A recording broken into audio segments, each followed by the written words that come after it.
Assalamualaikum warahmatullahi wabarakatuh. Teman-teman YouTuber pemula, izin berbagi, semoga memberi manfaat. Bagaimana pola kita ketika kita sebagai penonton, dan bagaimana pola kita ketika kita sebagai kreator. Let's go. Ya, kita mulai dari mencari sesuatu, ya, artinya mencari video tertentu. Kan mesti kita seringkali mengetik kan ya, diketik apa yang kita cari. Misalnya bagaimana cara meningkatkan jam tayang gitu, misalnya diketik kan ya dari beranda YouTube gitu. Akhirnya tampilkan ya beberapa video pilihan gitu. Nah, ketika kita kreator membuat judul yang sama atau tema video yang sama, YouTuber pemula itu kreasinya paling ada di bawah. Kalau enggak ya naik dikit lah, tapi yang pasti tidak di depan gitu. Boleh dicek, coba teman-teman masuk ke YouTube, mode samaran diaktifkan, terus ketik judul dari video yang teman-teman sudah upload gitu. Biasanya kalau baru-baru upload memang biasanya mudah ditemukan, paling atas atau paling enggak ya tidak bawah banget lah ya.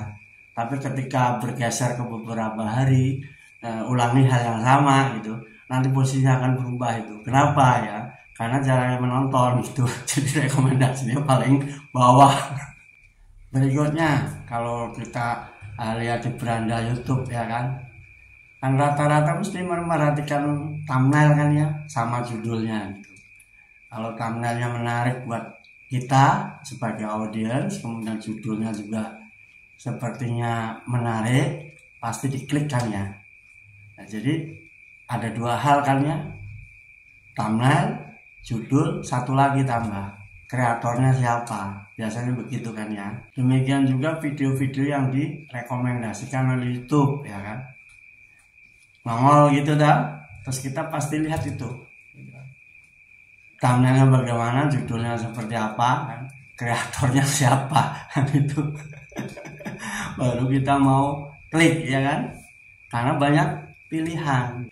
Demikian juga ketika lewat notifikasi gitu, tiba-tiba ada notifikasi masuk kan ya gitu, pasti kita akan mempertimbangkan thumbnailnya bagaimana, judulnya bagaimana, kreatornya siapa gitu ya toh, channel apa ini temanya. Nah, itu pola-pola ketika kita posisinya sebagai audiens. Hemat saya seperti itu. Kalau mau lengkap tolong tambahin saja di komentar ya teman-teman. Nah, untuk mengatasi semua itu ya, sudah saya share sebelumnya ya, tapi boleh izin lah ya untuk mereview kembali kan ya.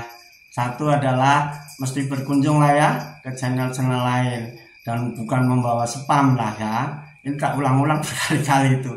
Nah, semua itu salah satunya dengan cara seperti itu, yang tadi itu kemungkinan besar bisa teratasi.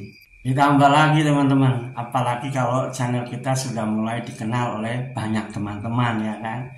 Salah satunya untuk dikenal oleh banyak teman-teman ya, kita sering-sering ikut live streaming kan ya. Live streaming itu ya bisa saling sapa, saling kunjung dan seterusnya. Tahu sendirilah itu.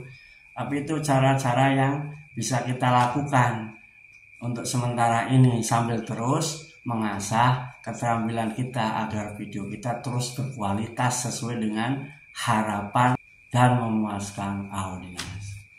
Oke, selamat berkarya.